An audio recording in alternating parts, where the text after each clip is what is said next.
For every person. ஆனா அதுக்கு பிறகு ஒரு வார்த்தை இருக்குது.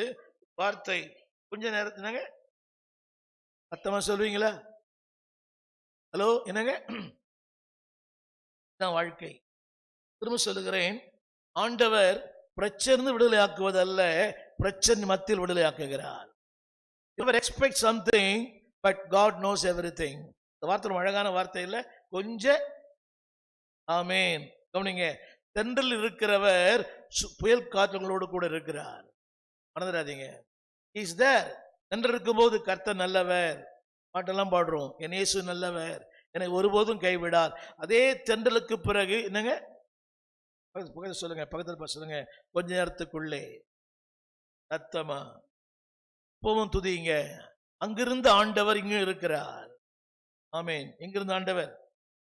நேரங்களில் தென்றல் ஆண்டவரை மறந்துடுறோம். அன்பானவர்களே, தென்றலும் அவர் இருக்கிறார், கடுங்காற்றில் அது என்ன தெரியுமா? என்னை தாக்குகிறது, நிலைக்குலைய வைக்கிறது. What I am doing I cannot do it.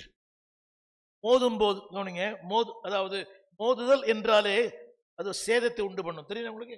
Car மோதிற்று, விமானம் மோதிற்று, ரயில் மோதிற்று, தடவி கொடுக்கிறது இல்ல, இட் மேக்ஸ் சம் டேமேஜ்.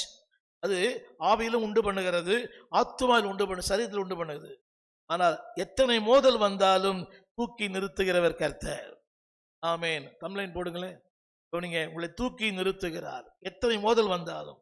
இதுல பார்த்திருப்பீங்க, நேற்று அமெரிக்காவில் ஆகாய விமானங்கள் மிக சமயம் மோதிக்கொள்ளும் சமயம்.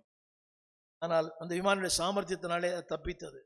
நான் வந்த Singapore airlines, Singapore to Chennai, அங்கிருந்து வருகிற வரைக்கும் புயல் காற்று, பயங்கர புயல். கீழே போகும், மேலே போகும், கீழே போகும், மேலே போகும், தடுமாறும் கூட. உணவளிக்கிற அந்த ஏர் ஹோஸ்டஸ் இருக்காங்க பார்த்தீங்களா, அவங்கள கூட நின்று செய்ய முடியல. போன உடனே சாப்பாடு கொடுப்பாங்க. ஆனால் இந்த ஃப்ளைட்டில் இறங்கும்போது சாப்பாடு கொடுத்தாங்க. புரியவே இல்லை. இன்னைக்கு பசி நேரம் அதுதான். ஆனால் இறங்கும்போது அவன் இறங்குவானா சாப்பிடுவானா? நான் சொல்ல வந்த வார்த்தை என்னவென்றால், கொஞ்ச நேரத்துக்குள்ளே. எல்லாம் சொல்லுங்க, நேரங்கள் முக்கியம் அல்ல, அந்த நேரத்திற்குள்ளே கர்த்தர் இருக்கிறார். ஆமென். சோ நாளின் செய்தி என்னவென்றால், வார்த்தை படிக்கிறேங்க, கேளுங்க. அந்த வார்த்தை தானியேல் புஸ்தகம் 10ஆம் அதிகாரம் 2ஆம் வசனம். தானியேல் 10:2. அந்த நாட்களில் சாரி 2ஆம் வசனம். நாட்களிலே தானியேலியாகிய நான் 3 வாரம் போதும். ஹலோ, துக்கித்துக்